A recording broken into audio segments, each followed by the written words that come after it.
all the objectives we feel we have as young people, the only thing we can do is do tomorrow as today.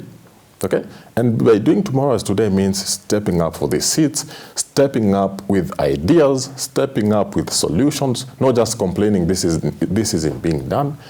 It means stepping up today, because tomorrow will never arrive. Okay? We need to occupy those seats. We need to occupy the MCA, ingia MCA, ingia MP, ingia hata governor.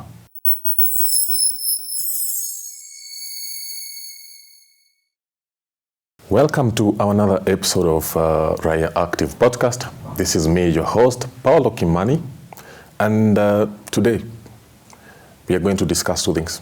There's an issue that is very much, should really be much attended on, because to me, the way I see it, it's a ticking time bomb. There's what we call Kenya's debt. According to our current statistics, Kenya's debt is about now, it's past 10 trillion. 10 trillion meaning our yearly expenditure is about 4.4 trillion. So this is to say our debt is 3 or 4 times more our yearly expenditure. All right? And as it is right now, Kenya as a country, as all of us, the 55 million of us, our debt and our debt, we have reached a place where we call it now a debt ceiling. All right? A debt ceiling is to say we have reached a point where we cannot borrow any more money because we have reached the threshold up to where we are to put our ceiling. This is the amount of money we are supposed to borrow up to this point. So what we have done, Kenya has reached its own debt ceiling.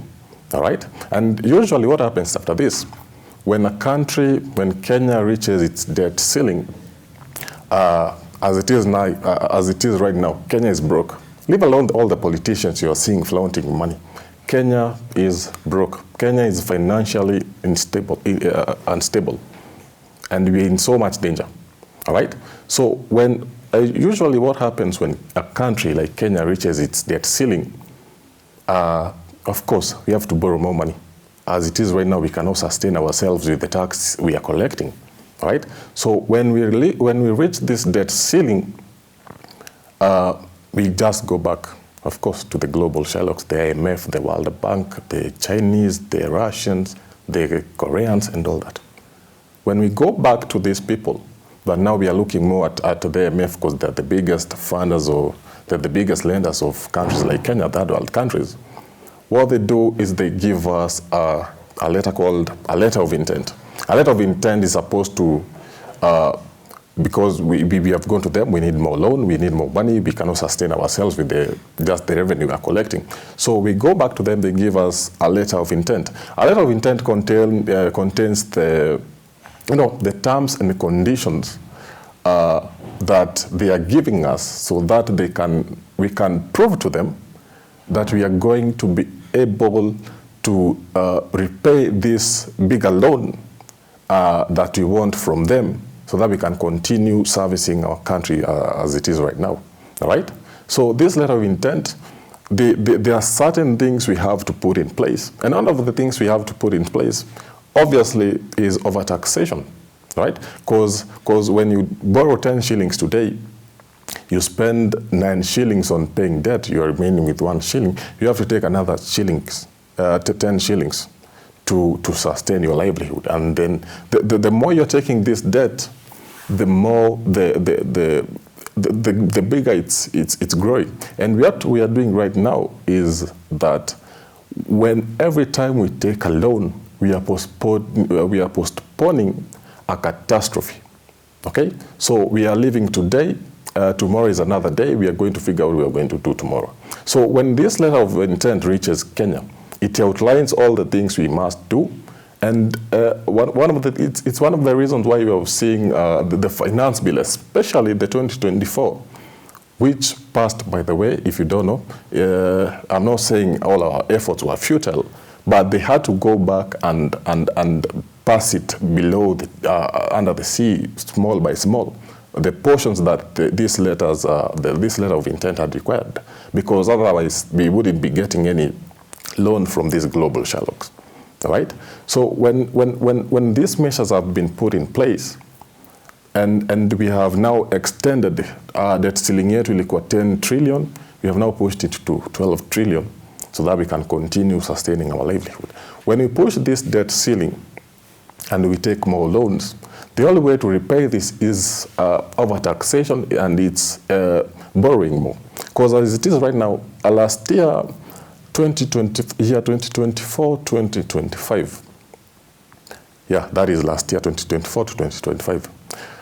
Kenya, I think from the data we have collected, from the available sources on the internet, Kenya collected about 2.48 trillion, but the expenditure of the country is somewhere about 3.29 trillion Kenya shillings.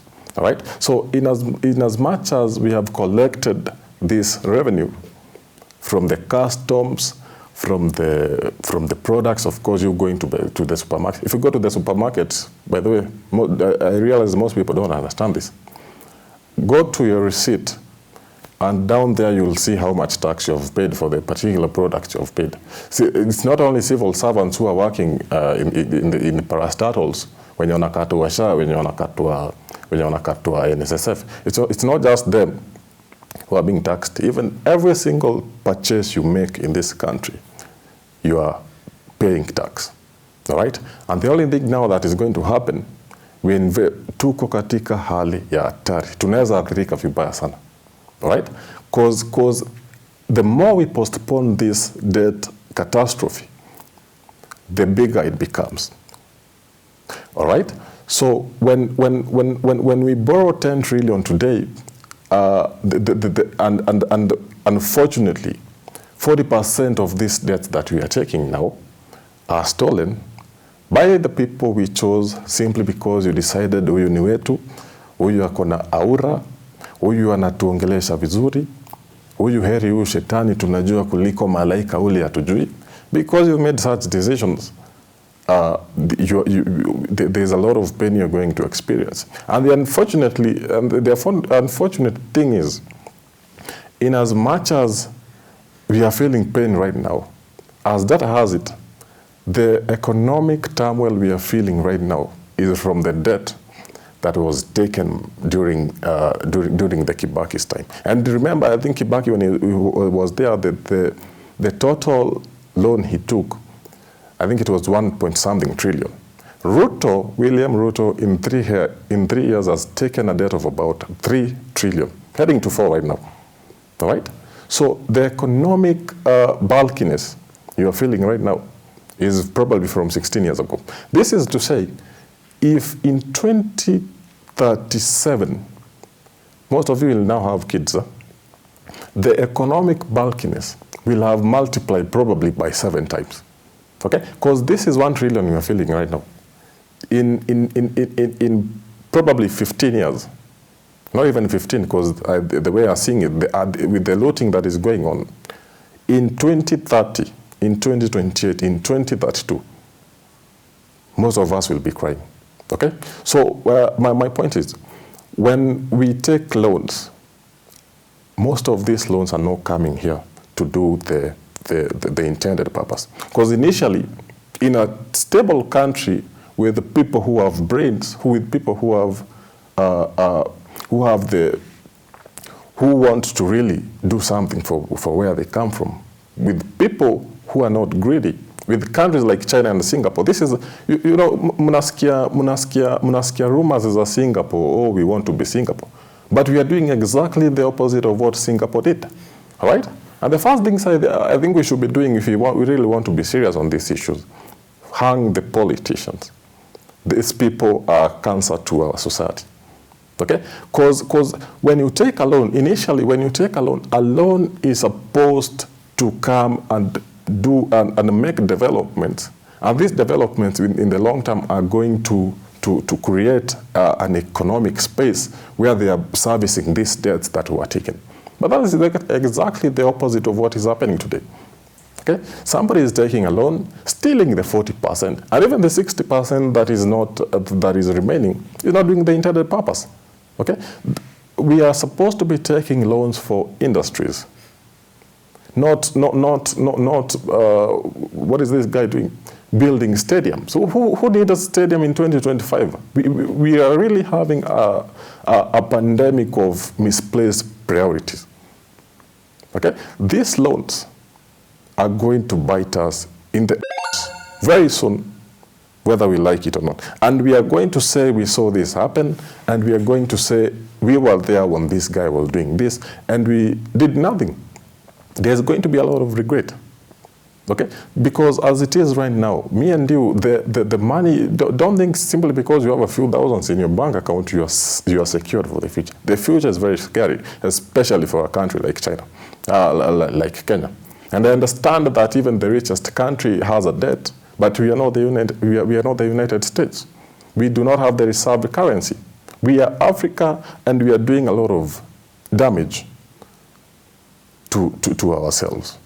When Nepal and Bangladesh, when Nepal and Bangladesh had a protest, and you realize this, you realize that even the army now is now taken and told to come here and help to curb these protests.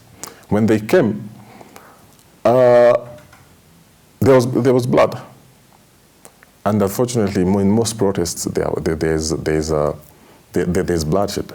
But up to a certain level of this bloodshed, a meeting is now called, and these presidents are asked. Here, these are the options we have on the table. If you believe that these people are not, you can talk with these people, and you have not lost legitimacy, go out there, talk to them. That's the first option they are given. And they're also told, if you believe you have lost legitimacy, because these are the statistics, these are the numbers, this is what the people are saying. If you believe you have lost legitimacy, we can fly you out. Okay?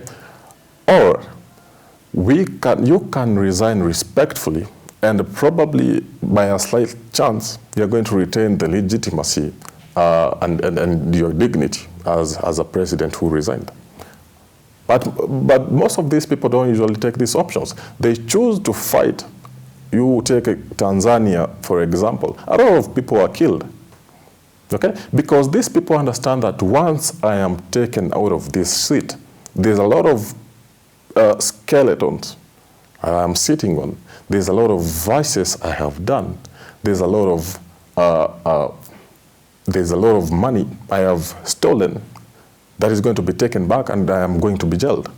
Okay? So these people, regardless of how competent we think our systems are, most of the time they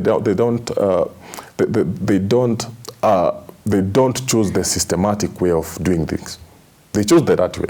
These guys are not going to be elected out of from the presidency. They have so much to lose, and they are not going to allow it.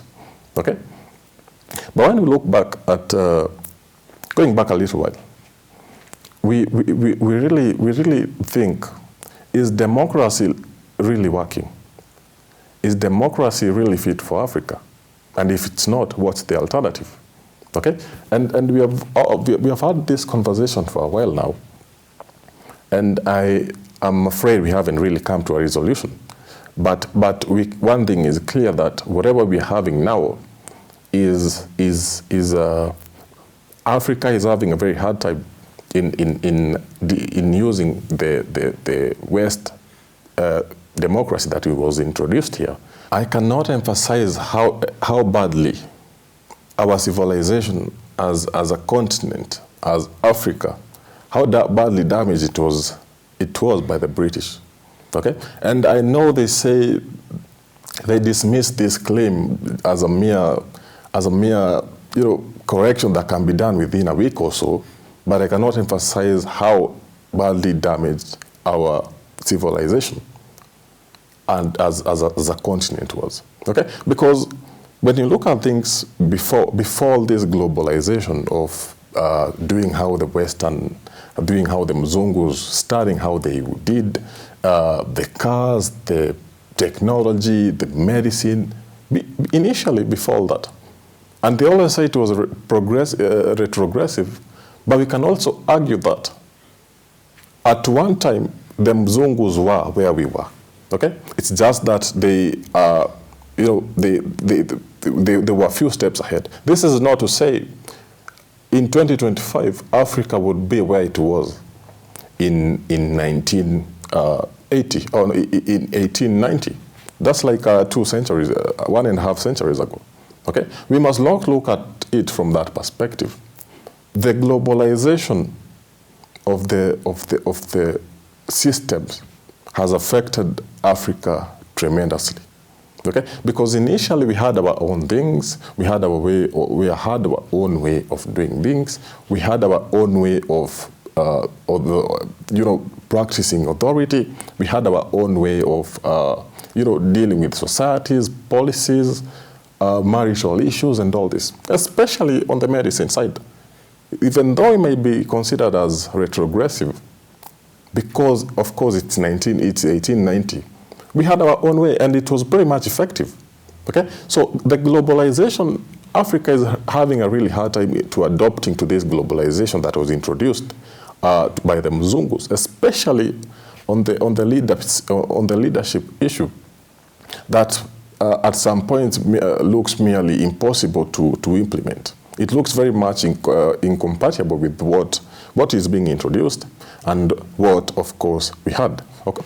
There were particular values our forefathers practiced, and they grounded us to this particular continent, and we had evolved to practicing them societal-wise and political-wise, and we had something of our own. So this globalization has done proper damage to us as a continent.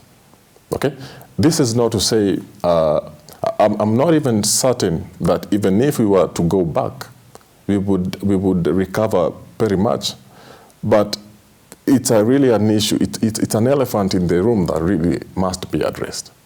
Okay, because when you realize that some of the things they have tried to introduce to us, and when we refuse, they give us an alternative that looks very much very retrogressive. So you want to stay in the bushes. You guys didn't have even medicine, but we had our own medicine.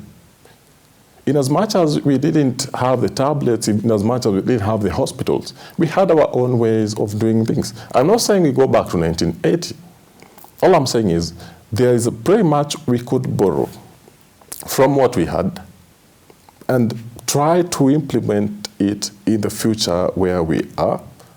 And maybe at some point, maybe then we can say we are Africans and we are practicing what we borrowed from ourselves. Because the way things are, Africa is really having a hard time being incorporated with the globalization that it was brought by the Mzungu, especially on the sector of democracy.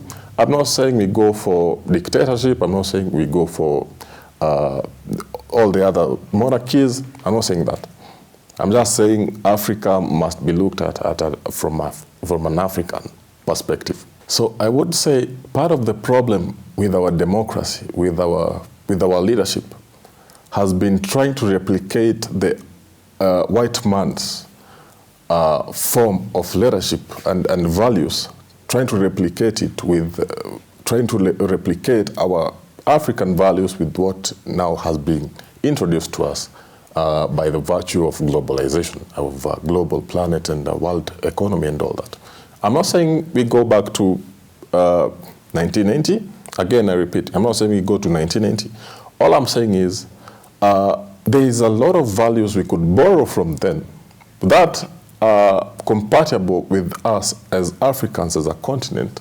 And from then now we can proceed to say we have done pretty much, we are heading somewhere as a continent. All right? And lastly, the other problem I would say we are experiencing, especially Kenya, is leadership from people who are inexperienced in the future, okay? Because majority of how things are being run here is very retrogressive. It's retrogressive to say we are in an era of technology, in an era of all these global futuristic, spectrum. And most of the people who are in these